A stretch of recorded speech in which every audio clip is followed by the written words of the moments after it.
এখন বাজে রাত্রির 11টা। তো এখন শেরু খাওয়া দাওয়া করে নিজের জামাকাপড় নিজেই গুছিয়ে নিচ্ছে। ছোটোবেলায় আমি গুছিয়ে দিতাম, কালকে খুব ভোরে বেরাবে, এই জন্য এখনই জামাকাপড় টাপড় গুছিয়ে নিচ্ছে, গুছিয়ে টুচিয়ে নিয়ে শুয়ে পড়বে।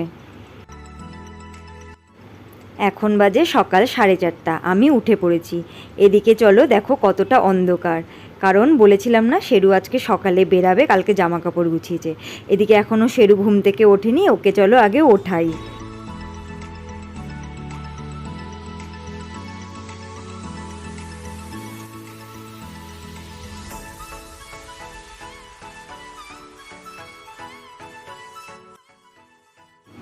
শেরু রেডি, ঠাকুর প্রণাম হয়ে গেছে, দার্জিলিংয়ে যাবে ও আজকে। তা যাবে এখন, ওর পাপা একাডেমিতে শুধু ছেড়ে আসবে, ওর পাপা আমি কেউই যাব না, ও একাই যাবে। এখন জানি না ওখান দিয়ে স্যাররা যাবে কি না, তো স্যাররা তো বলছিল ওর পাপাকে যেতে, কিন্তু ওর পাপা বলছে আমার তো হবে না। এখন নাকি ওরা বন্ধুরা মিলেই যাবে, সেটা একাডেমিতে গেলে জানতে পারবে। আর ও একটু হালকা চা বিস্কুট খেয়ে বেরিয়ে গেল আমাকে টাটা করে। উঠেছি তো অনেক ভোরে, কিন্তু তোমাদের গুড মর্নিং বলা হয়নি। গুড মর্নিং, হ্যালো ফ্যামিলি, কেমন আছো? তো নতুন ব্লগ দেখলেই, শেরু সকালে বেরিয়ে গেছে, আমি ও যাওয়ার পরে একটুক্ষণ, অত ভোরে কি করব উঠে, 6:30 7টার দিকে জল আসে, বাইরের কাজ করতে গেলে জল আসার পরেই করি। তারপরে একটু শুয়েছিলাম আধা ঘন্টা 1 ঘন্টা, তারপরে উঠে ঘরে সব সারলাম।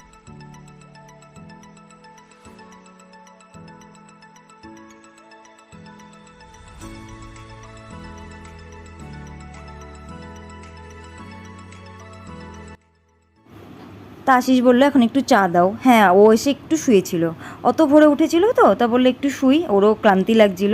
তা এখন চাটা করে আবার টিফিন করব। তা আশিস বললো চা দাও, তারপরে আমি বেরাবো। তো ওকে চাটা দিয়ে নিই, দিয়ে চাটা খাওয়া দাওয়া করে তারপরে আবার টিফিন করতে হবে। আর তার মধ্যে আজকে একটু পুজোর ঘরে অনেকটা চাপ, ওখানে আবার পুজোর ঘরে ঘর ঠট পেতে পুজো দিতে হবে।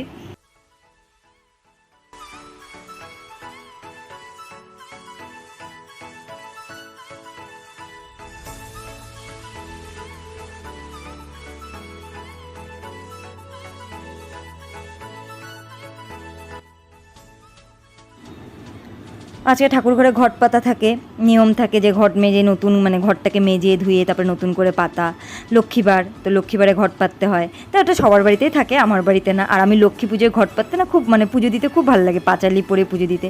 তা আজকে যেহেতু ভোর ভোরে উঠে গেছিলাম, আজকে একটু তাড়াতাড়ি হয়ে গেছে, এদিকে সব সেরে নিই। তো চলো একটু পুজোটা দিয়ে নিই।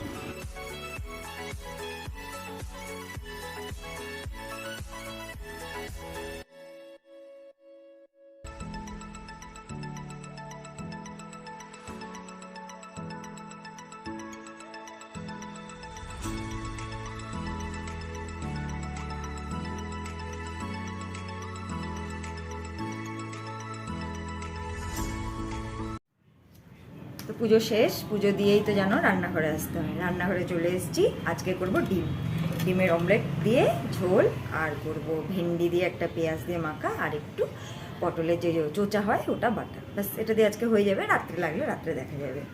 আর সকালবেলা আমি চিড়ার পায়েস বানিয়ে রেখে গেছিলাম, ওটা দেখানো হয়নি, তো তোমরা ওটা দেখতে থাকো। ততক্ষণ আমি ডিমের অমলেটটা করতে থাকি, কারণ অনেকটা বেলা হয়েছে, যেহেতু আজকে ঘট পেতে পুজো দিতে হয়, একটু সময় লেগে যায়। ওদিকে শেরু তো সকালে বেরিয়েই গেছে, ওগুলো দেখেইছি যা হওয়ার। এখন কখন শেরু ফিরবে, কালকে এক্সাম আছে, দেখা যাক। আমি কীভাবে বানাবো, নিয়ে নিলাম 3 কাপ দুধ, সাথে 1 কাপ জল, যেহেতু চিড়ে অনেকটাই টেনে যাবে। দিয়ে দিলাম তেজপাতা, আর দিলাম এলাচ। আর এদিকে চিড়ে ভিজিয়ে রেখেছিলাম, চিড়েটা পুরো ঝুরঝুরে, আমি আমার পরিমাণ মতো নিয়েছি, তোমরা তোমাদের পরিমাণ মতো নিও। দুধটা ফুটলেই দিয়ে দিলাম চিনি, চিনিটা একটু গলে গেলেই দিয়ে দেবো চিড়েটা।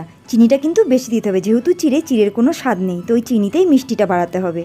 বেশ ভালো করে নাড়তে হবে, নিচে যদি না লেগে যায় তাহলে কিন্তু পোড়া গন্ধ বেরোবে, তো নাড়তে থাকতে হবে। দেখো নাড়তে নাড়তে প্রায় ক্ষীর হয়ে গেছে, এবার দিয়ে দিলাম অল্প গুঁড়া দুধ, তোমরা চাইলে দিতে পারো, নাও দিতে পারো। আর দিয়ে দিলাম একটু কাজু আর কিশমিশ, ব্যাস প্রায় কিন্তু রেডি। এবার একটু ঠান্ডা করে সার্ভ করে দেবো, হয়ে গেল চিড়ের পায়েস। সাথে দিয়ে দিলাম, আমার ডিম অমলেট হয়ে গিয়েছে, এদিকে বসিয়ে দিয়েছি, মানে কষাটাও বসিয়ে দিয়েছি। পেঁয়াজ আলুটা ভেজে নিয়ে, পেঁয়াজ সব মশলা যেরকম সব রকম মশলা দিয়ে কষে ঝোল দিয়ে তারপর ডিমটা নামানোর আগ দিয়ে ছেড়ে দিই। আর ওদিকে বাটা করছি, মানে তোমাদের বললাম না পটলের চোচা বাটবো, তো চোচাটাকে বাটা বসিয়ে দিচ্ছি। পাটায় বাটতে অনেক টাইম লাগবে, আমি আজকে মিক্সিতেই বেটে নেবো। তো কারা কারা এরকম পটলের চোচা বাটা খাও কমেন্ট করে কিন্তু জানিও, আর যদি না খেয়ে থাকো, কে কে দেখতে চাও সেটাও কমেন্ট করে কিন্তু জানিও।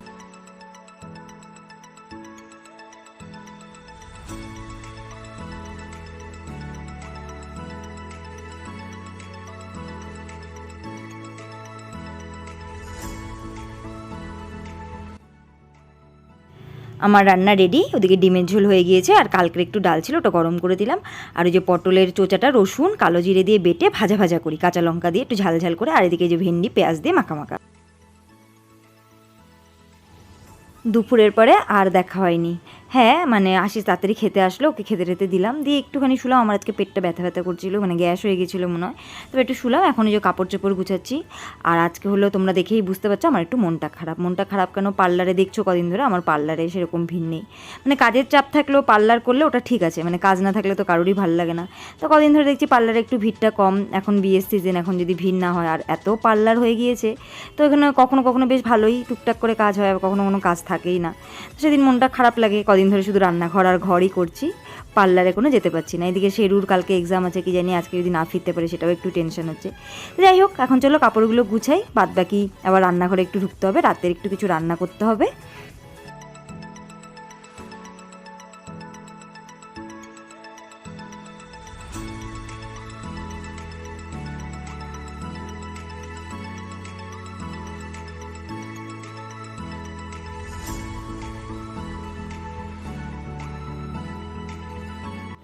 তা এখন একটু মটর সেদ্ধ করে দিলাম, ভাবছি রাত্রে একটু ঘুগনি করে দেবো। ডিম তো কড়াই ছিল, যদি খায় খেলো, নাহলে ফ্রিজে ঢুকিয়ে দেবো, কারণ আগে আমাদের 5 রকমের 4 রকমের সবজি লাগবে, এখন 1-2 রকমের হলে হয়ে যায়।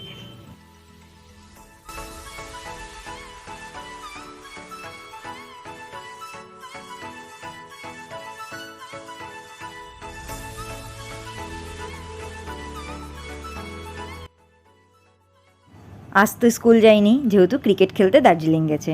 তো কালকে তো স্কুল যেতে হবে, তখন ওর শার্টটা আয়রন করে রাখি, কারণ রাত্রে আসলে খাওয়া দাওয়া দিতে হবে, রাত্রেবেলাই করি, তো আজকে এই বেলাটা ফাঁকা আছি, তাহলে আয়রন করি। আর ও আমাকে 2-3টা, মানে ও না, স্যাররা 2-3টা ভিডিও পাঠিয়েছে, চলো ওই ভিডিওটা তোমরা দেখতে থাকো।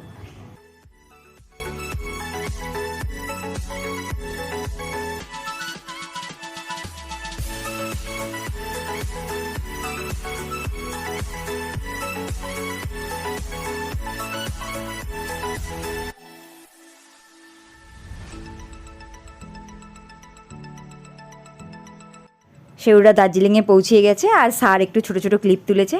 তা তোমরা স্কুলটা হয়তো অনেকে চেনো, এটা দার্জিলিংয়ের খুব নামকরা স্কুল, সেন্ট পল স্কুল। তো এখানে একটা বড় মুভিও হয়েছিল, নামকরা মুভি শাহরুখ খানের, ম্যায় হুনা, যেটাকে কলেজ দেখিয়েছিল, এটা হচ্ছে সেই স্কুলটা। এর আগেও শেরু এই স্কুলে একবার খেলে এসেছিলো, তখন 6-7 দিন ছিল, কিন্তু আজকে গিয়ে আজকে রিটার্ন করবে, যেহেতু সবারই স্কুল খুলে গেছে, এখন সবারই ছুটি ছাটা নেই। তো যাই হোক, দেখো ওদিকে মানে ক্রিকেটের খেলা ঠেলা সেরকম কিছু দেখায়নি, ওখানে পিচ ঠিক হচ্ছে, ওদের দাঁড় করে গেছে। আর এখানে যেহেতু একটু ব্রিটিশ নিয়মে চলে, খুব ফর্মাল, মানে নিয়ম মেনে চলতে হয়, তাই এই ছোটো একটা ভিডিও শেরুর স্যার শেয়ার করেছিল তোমাদের সাথে, আমিও তাই শেয়ার করে দিলাম।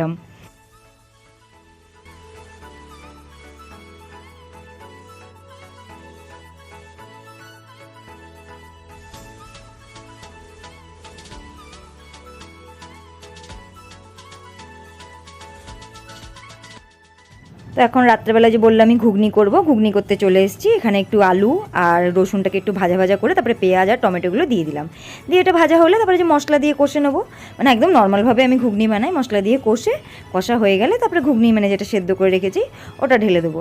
এগুলো হলেই আবার যাবে একটু ঠাকুর ঘরে পুজো দিতে। বললাম না, পার্লারে এখন কাজ নেই, শুধু ঘর আর রান্নাঘর এই করছি।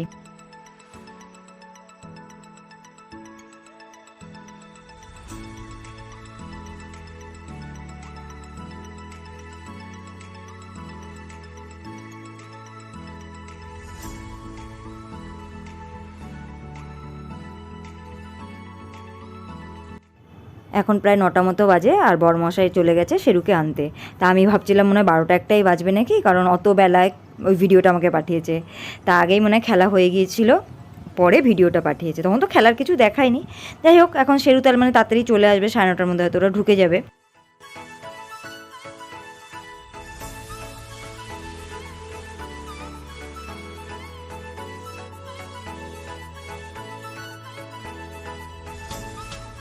তা এখন চলে এসেছি আবার রান্নাঘরে, প্রায় 10টা, সোয়া 10টা মতো বাজে। এখন ওই যে রুটি সব করাই আছে, শুধু রুটি করব আর খেতে দেবো। শেরু বলছে মা খিদে পেয়ে গেছে, আসলে ক্লান্ত হয়ে গেছে, আর দেখেছি ওকে সকালেও মোটা ড্রেস পরে গেছে, এখনও মোটা ড্রেস, মানে দার্জিলিংয়ে তো 12 মাসই ঠান্ডা।